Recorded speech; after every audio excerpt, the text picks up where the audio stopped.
of my favorite anecdotes from the campaign is when we reported on our website. My co-writer, was traveling through Western Pennsylvania, talked to an Obama canvasser, an Obama volunteer in Western Pennsylvania, and she had knocked on a door somewhere in, Erie or Lancaster. I know the geography that well, And, she said, I'm from the Obama campaign.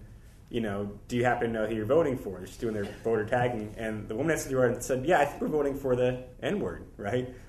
And, and she's like, let me check with my husband. And she shouts to her husband, hey, who are we voting for? He's like, oh, yeah, we're voting for the N-word. And she's like, we're voting for the N-word. And that's the end of the interaction. I think there's more of a continuum for how every individual resolves this kind of racial question. I think a lot of people are a little bit racist, and a few people are a lot racist.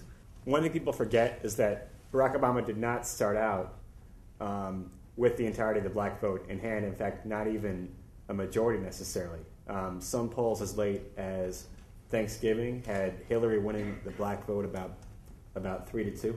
If not for the economic crisis, I would say I'm fairly optimistic overall. And maybe it's kind of not the only kind of non-academic, I guess, on the panel. I think it is generational in large part, where you see, the splits between, with Obama winning 2/3 of voters under the age of 30, no candidate's ever won, any group at all by that margin, in any age group, And I think also that Barack Obama is not only, the first black president. I've also said he's kind of the first urban president, where, in a way, the fact that he was kind of brought up by a single mother, the fact that he had this kind of complex experience of growing up, where his story's a little bit complicated. And I think that's kind of how people nowadays kind of relate to. You don't meet very many people who kind of grew up in the traditional, nuclear family in a house in the suburbs somewhere. It's more layered and complicated than that. And I think when people say,